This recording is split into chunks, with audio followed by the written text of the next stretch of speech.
Hello students, आज हम कर रहे हैं कंट्रोल एंड कोऑर्डिनेशन। ठीक है, तो ये बहुत बेसिक सा चैप्टर है। आप डे टू डे लाइफ में कंट्रोल एंड कोऑर्डिनेशन फील करते होगे आपकी बॉडी में। Whenever you touch something hot, your body pull itself back, है ना। आपकी आईज में बहुत ज्यादा फ्लैशी लाइट आती होगी तो आपकी आईज अपने आप क्लोज हो जाती होंगी। तो ये सब एग्जाम्पल्स हैं हमारी बॉडी में कंट्रोल एंड कोऑर्डिनेशन के। So let's start with the chapter. So in organisms, many movement responds to change in the environment or to use changes in environment। इसका मतलब क्या है? हमारी बॉडी में बहुत सारी मूवमेंट्स ऐसी होती हैं which are response to the change in environment। the example I gave you, अगर हमारी आईज में बहुत ज्यादा ब्राइट लाइट आए तो हमारी जो आईज हैं दे गेट क्लोज। सो यहाँ पे एक्सटर्नल स्टिम्युलाई क्या है? स्टिम्युलाई मींस जिसकी वजह से रिस्पॉन्स आ रहा है। So light is the stimuli and response क्या आ रहा है? Your eyelid is closing. So this is the response. ठीक है जी। सो ऐसे जो रिस्पॉन्सेज हैं इनकी study comes under control and coordination. So plants grow out into sunshine. जहां पे सनशाइन होगा उस तरफ प्लांट की ग्रोथ ज्यादा होगी as compare to the another side. The child get pleasure and fun out of swing. Buffalo chew curd for better digestion. So ये सब क्या है? ये सब इनके रिस्पॉन्सेज है। Now the last is falling light on eye or touching an hot object causes response। if you touch any hot object, your hand will definitely pulled back, so that is a response to the hotness the skin has felt. So such movements are carefully controlled and coordinated by specialized tissues. Also, they are connected to recognition of various events in the environment। So हमारी body में control and coordination है which is saving our body from some adverse effects। So in animals, the control and coordination are provided by nervous and the muscular tissue। तो हमारी animals की body में ये दो systems हैं, nervous system and the skeleton system। ये दोनों मिलकर control and coordination को maintain करते हैं। So now what is the nervous tissue? It is the network of nerve cells। Nerve cells are also known as neurons। तो हमारी पूरी body में नर्व सेल्स हैं which conduct information from one part of the body to another. और ये कैसे information लेकर जाते हैं? Electrical impulse. हमारी बॉडी में बेटा जी there are two type of impulses, electrical and the second one is chemical. ठीक है, तो जो न्यूरॉन्स हैं they mostly take up electrical impulses. So some nerve cells have specialized tips called receptors. अब हमारी बॉडी में there are different sense organs which can detect information from environment. ठीक है, आपके कुछ ऑर्गन्स हैं, आपकी किडनी इंफॉर्मेशन नहीं ले सकती, आपका लिवर इंफॉर्मेशन नहीं ले सकता, but there are specific sense organs which can detect the information। The sense organs are hearing, your ears, nose, your feel, your skin or your vision and your taste। तो ये पांच जो organs हैं they help us to sense the change in the environment। Okay, अब जो हम ये सब हमारे जितने भी सेंस ऑर्गन्स हैं इनके ऊपर कुछ स्पेसिफिक रिसेप्टर्स हैं। रिसेप्टर्स क्या होते हैं बेटा जी? वो मॉलिक्यूल्स जो इंफॉर्मेशन को रिसीव करते हैं फ्रॉम द एनवायरनमेंट। तो जो हमारी टंग पे रिसेप्टर है that is called gustatory receptor. ये आपकी टंग पे है, ये आपको हेल्प करता है to understand whether the thing is sweet, sour, bitter. Okay, then olfactory receptor detects smell, whether you are smelling fragrance or you are smelling some pungent smell। वो कौन डिफाइन करेगा आपके ब्रेन को? olfactory receptor। तो हर sense organ पे कुछ receptors लगे हैं। So journal perception of taste is jointly created by tongue and the smell is done by nose।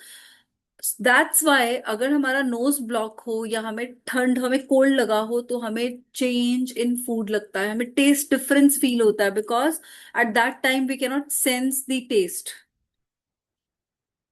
Okay, and then we have the structure of neuron. So you can see this neuron, यहाँ पे ये जो पूरा part है this is known as cell body, और इसके अंदर ये जो आप देख रहे हैं circle, this is the nucleus. Normally cell में भी यही होता है, सेल के अंदर न्यूक्लियस होता है, बट जो न्यूरॉन है दैट इज इलोंगेटेड सेल, लंबा है, बिकॉज इसको इंफॉर्मेशन लेकर जानी है from one part of the body to another, तो लंबा होगा, राइट. सो सेल बॉडी से एक्सटेंशंस जा रही हैं जिनको हम बोलते हैं डेंड्राइट्स.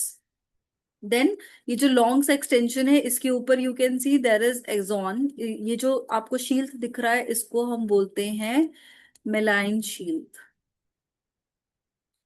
ओके, एंड एंड में ये है नर्व एंडिंग्स, ये जो बल्ब जैसा स्ट्रक्चर है this is called nerve endings. ठीक है, so this is the structure of neuron.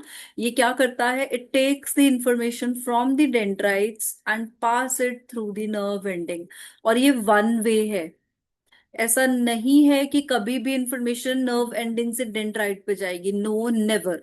So how the information is flowing, it is entering into the neuron through dendrite, then it will go to cell body, then the information will go to axon and then to nerve ending. ये flow है हमारी neural information का. Okay, this is how information moves.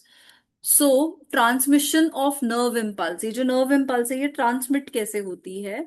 So in the diagram you can see this is your neuron one and this is neuron to.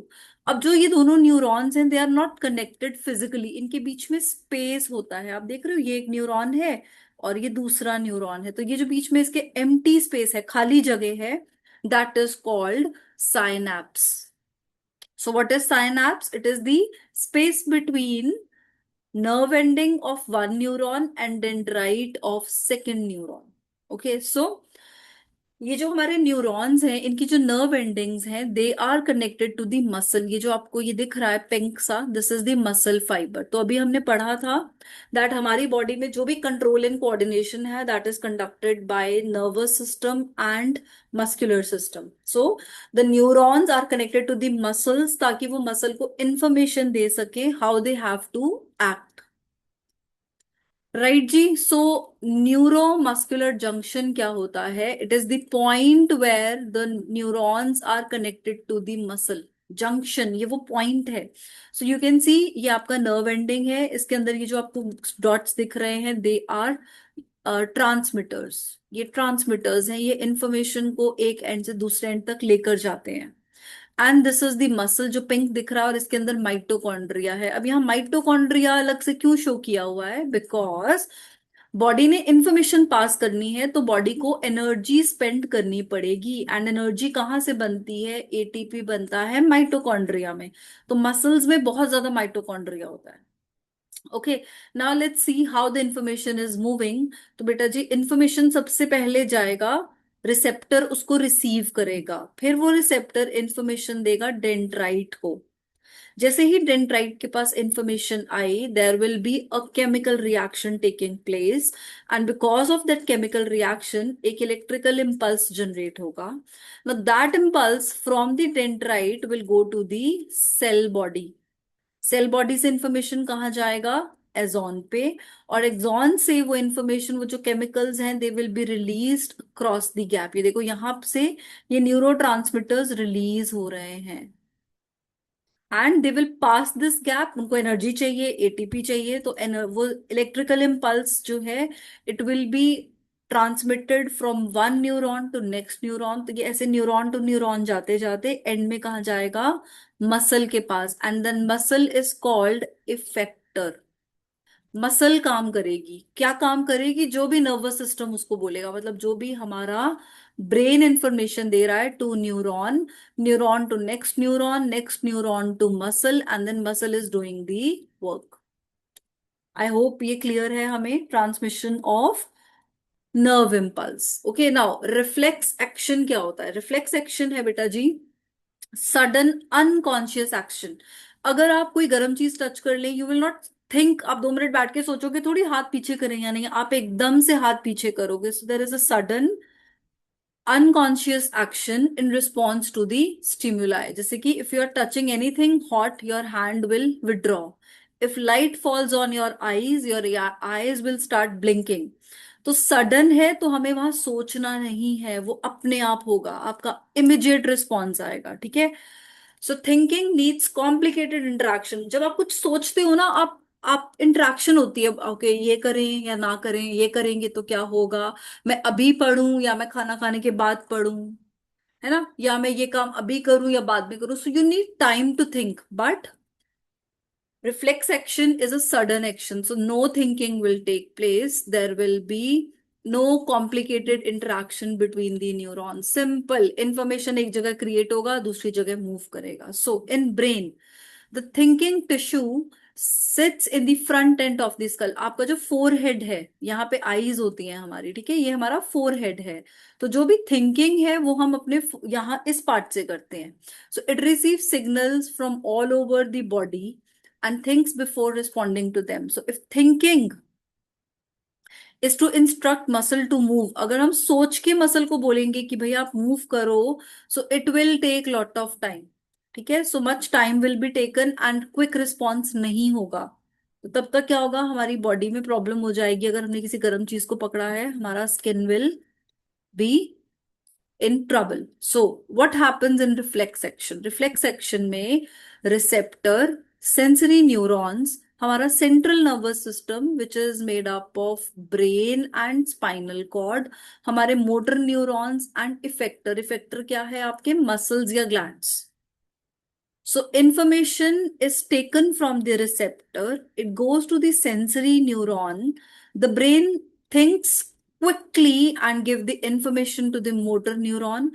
Motor neuron उस information को brain से कहां तक लेकर जाएगा, हमारे सेंस ऑर्गन तक। यहाँ पे सेंस ऑर्गन है आई, और फिर उससे होगा एक्शन। एक्शन क्या होगा, the I muscle will contract.